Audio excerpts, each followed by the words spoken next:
শাড়িতে একদম বউ বউ লাগে, তাই বলে তো পেট দেখানো যাবে না। তুষার বলেই রামিমের সাথে চলে গেল। এবার বুঝতে আর বাকি রইল না মলম আর চিঠির মালিক আসলে কে। নানান রকম চুড়ি, শাড়ি, টিপ, আলতা, নূপুর কিনলো, ফুচকা, ঝালমুড়ি, হরেক রকম আচার খেলো সবাই মিলে। বাড়ির উদ্দেশ্যে মোটামুটি কেনাকাটা করে রওনা দিল। তুষিও কিছুকে দিয়ে তুষারের আশেপাশেই থাকছে। কোনো অভিজ্ঞতা না থাকায় তুষি যে চুড়ি কিনলো, সেও তুষির অজান্তে ওই একই রকম 2 ডজন চুড়ি আর একটা নূপুর পকেটে পুরে নিল। তবে নাগরদোল্লায় ওঠার সময় বাঁধলো আর এক বিপত্তি।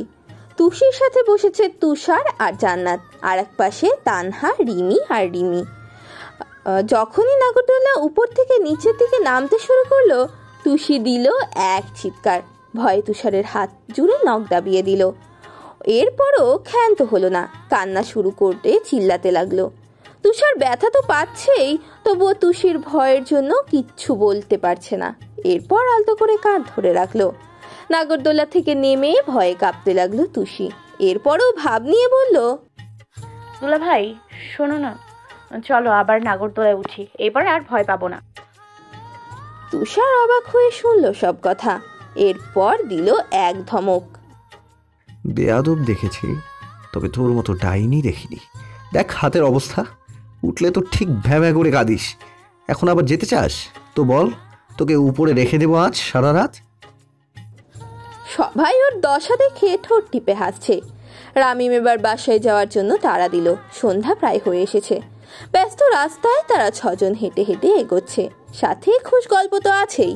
সবাই বেশ এগিয়ে যাচ্ছে। তুষার পেছনে তাকিয়ে দেখলো তুষি অনেক পেছনে পড়ে আছে।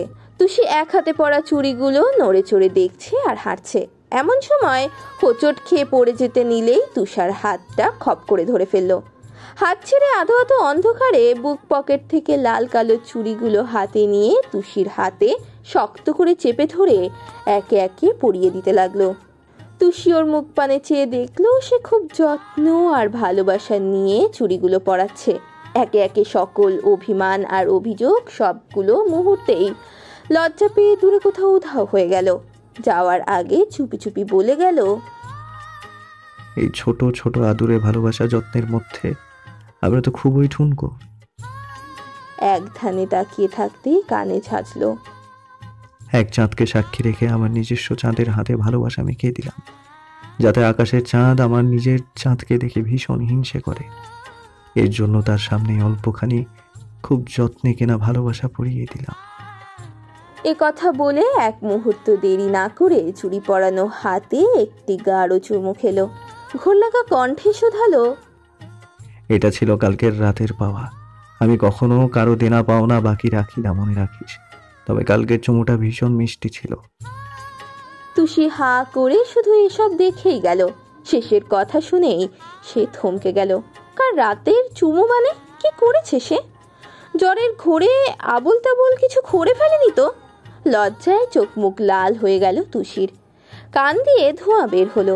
ইচ্ছে করছে মাটি খুঁড়ে ঠুস করে ভেতরে চলে যেতে। কিভাবে যাবে এখন সে তুষারের সামনে? কি ভাববে তাকে? নাকি তুষিকে লজ্জা দেওয়ার জন্য মিথ্যে নাটক বানালো তুষার? আর কিছু ভাবতে পারলো না তুষি। গটগট করে হাঁটা ধরলো তাদের পেছন পেছন। আজ আকাশে শুভ্র মেঘ জমেছে। সফেদ রঙের জানলার পর্দাটা মৃদুমন্দ বাতাসে এপাশ থেকে ওপাশ উঠছে। ঝকঝকে রোদ এসে পড়ছে চোখে মুখে।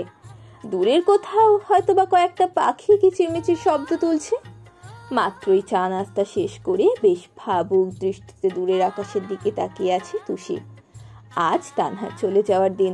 সকাল থেকেই তুষি ওর পিছু পিছু 1000 বার ঘ্যান ঘ্যান করছে থেকে যাওয়ার জন্য। তবুও তানহা বোঝাতে পারেনি ছোট বোনটিকে এখন যে তার এ বাড়িতে থাকা চলে না। শাশুড়ি সকাল থেকে কয়েকবার ফোন করে বই বই করে বলে দিয়েছেন আজকে চলে যেতে। বাসার নিকট আত্মীয়রা বসে আছে তাদের জন্য। তবে আবার 4-5 দিন পর আসতে বলেছেন যদিও। তখন থেকেই তুষি উদাস হয়ে এক দৃষ্টিতে আকাশের দিকে তাকিয়ে আছে। আজ তার মন ভালো নেই। বোনের জন্য মন পুড়ছে তার। কষ্ট হচ্ছে ভীষণ। কি হতো যদি প্রকৃতির নিয়মটা উল্টো হতো? মেয়েরা বাবার বাসাতেই তখন থাকতে পারতো তো। এসব আজ খুবই চিন্তা ভাবনা করছে আর শূন্য দৃষ্টিতে আকাশের পানে তাকিয়ে আছে। এখন তার ইচ্ছে করার শর্তেও আপু আসতে পারবে না এই বাসায়। আগে যেমন এই বাড়ির মেয়ে ছিল, তেমনি এখন ওই বাড়ির ছেলের বউ। এসব ভাবতে ভাবতেই দীর্ঘশ্বাস ত্যাগ করলো তুষি। রামিম বেশ আয়েশ করে মাথার পেছনে 2 হাত রেখে বিছানায় হেলান দিয়ে শুয়ে আছে। মাঝে মাঝে তানহার কাজকর্ম দেখছে। তানহা ব্যাগ সব গুছিয়ে রুম ঝাড়ু দেওয়ার সময় 2 ভ্রু কুঁচকে প্রশ্ন ছুড়ল রামিমের পানে। এভাবে লুচুদের মতো তাকিয়ে আছো কেন? মনে হচ্ছে আজ প্রথমবার দেখছো। লুচু কোথাকার? রামিম এমন কথায় মুচকি হাসি দিয়ে রাশভারী কণ্ঠে উত্তর দেয়, দেখছি তো সেই ভার্সিটি থেকে, এখনও যে দেখার শেষ হচ্ছে না। কি করা যায় বলো তো? ঝাড়ু দেওয়া শেষ করে বিছানায় আয়েশ করে বসলো সে। এরপর তানহার নির্বিকার জবাব, তাহলে দেখতেই থাকো। তবে শোনো, অন্য কোনো মেয়েদের দিকে এভাবে তাকালে না গলা টিপে দেবো, একদম মেরে দেবো। বউয়ের এমন কথা সে গত 4 বছর ধরে শুনে আসছে। প্রতিবারই আরো রাগানোর জন্য রামিম বলে, তাতে কি, সবে বিয়ে করলাম একটা, এখনও আরও 3টা বিয়ে করার রাইট আছে আমার। এই বলে তানহার কোলে টুক করে শুয়ে পড়ল। তানহা তো রেগে মেগে আগুন। রামিমের গলা হালকা টিপ দিয়ে ফুঁসে উঠে বলল, যাও তবে বিয়ে করো আরও। শুধু 3টে কেন, আমি তো ভেবেছি 10টা বিয়ে করিয়ে দেব, যাতে সবাই মিলে তোমাকে ইচ্ছে মতো মারে। আর কোলে শুয়েছো কেন? ওঠো বলছি, ওঠো। বাকি বউদের কাছে যাও, শুধু কোলে কেন? পারলে গলা জড়িয়ে বসে থাকো। এরপর আবার তানহা 2 হাতে রামিমের চুল ইচ্ছে মতো টেনে দিয়ে একটু ব্যঙ্গ করেই বলল, ছক কত, 4টে বিয়ে করবো, ঠং। ঘুষি দিয়ে না একদম নাক ফাটিয়ে দেবো শয়তান। খাওয়াবে কি আমিও দেখে নেব। যাক, রাগিয়ে দিতে পেরেছে তবে বউকে। মনে মনে ঠোঁট টিপে হাসলো রামিম। এরপর উঁচু হয়ে তানহার নাকের মাথায় জোরে সোরে কামড় বসিয়ে দিল রামিম। ব্যথা পেয়ে চেঁচিয়ে উঠল তানহা। এরপর তানহাও নিচু হয়ে রামিমের গলা বরাবর খুব শক্ত করে দাঁত বসিয়ে দিল। ব্যথায় দাঁতে দাঁত চেপে সহ্য করে নিলেও তানহার ছাড়ার নাম নেই। অবশেষে তানহার চুলের মুঠি ধরে দিল জোরে এক টান। সঙ্গে সঙ্গে ছেড়ে দিল তানহা। অনবরত হাঁপাচ্ছে সে। তানহার এমন হাঁপাতে দেখে নেশাতুর দৃষ্টিতে তাকিয়ে রইল রামিম।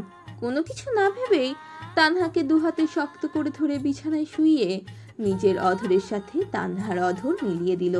তানহা প্রথমে নিজেকে সারানোর চেষ্টা করলেও এরপর নিজেও রামিমের সাথে তাল মেলালো। কেউই কারোর থেকে কম নয়। ভালোবাসার পরম মধুর সুধা পান করতে ব্যস্ত দুজনে মিলে। 1 মিনিট 2 মিনিট এইভাবে অনেকক্ষণ সময় পার হলো, তবুও কারোর ছাড়ার নাম নেই। রামিম হঠাৎ ঠোঁটে জোরে কামড় দিতেই তানহার কিছুক্ষণ আগের কথা মনে পড়ে গেল। এরপর নিজের সকল শক্তি দিয়ে রামিমের ঠোঁটে জোরে সোরে কামড় বসালো সে। রামিমও বা কম কিসে, অনেকগুলো ছোট ছোট কামড় দিয়ে তারপরে ঠোঁট ছেড়ে ক্ষান্ত হলো সে। দুজনেই হাঁপাচ্ছে। রামিম হাত দিয়ে ঠোঁটে কেটে যাওয়া রক্ত মুছে ফিসফিসিয়ে বলল, রোমান্সকে কিভাবে নিরামিষ বানাতে হয় এটা তোমার থেকে আর কেউই ভালো জানে না। ধুর, একেবারে ঠোঁট দুটো খেয়ে ফেলার প্ল্যান করেছিল। এমন কথায় তানহার লাল নীল হয়ে যাওয়ার উপক্রম। রামিমের উষ্ণ নিঃশ্বাস তানহার মুখে উপচে পড়ছে। নিজেও এখন কন্ট্রোল হারিয়ে বসে আছে সে। এদিকে রামিম এখনো ঘোরের মাঝেই আছে। আস্তে আস্তে তানহার সারা মুখে ঠোঁট দিয়ে ছোট ছোট আদর দেয় সে। বদ্ধ চোখের পাতায় প্রগাঢ় চুমু খায়।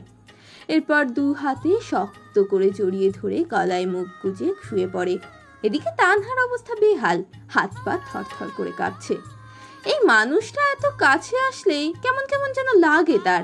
রক্ত গরম হয়ে যাওয়ার মতো অবস্থা হয়। নিজের অজান্তেই রামিমের চুলগুলো 2 হাতে আঁকড়ে ধরে শুয়ে থাকলো সে। রামিম লম্বা নিঃশ্বাস নিয়ে তানহার শরীরের গন্ধ নিল। এই গন্ধের কাছে প্রত্যেকবারই হারিয়ে যায় রামিম। এমন সময় রামিম বলে, ইস, একজন পারফেক্ট বউ, তার মধ্যে আবার পারফেক্ট পার্টনার। আমার বউটা সব দিক থেকে সেরা।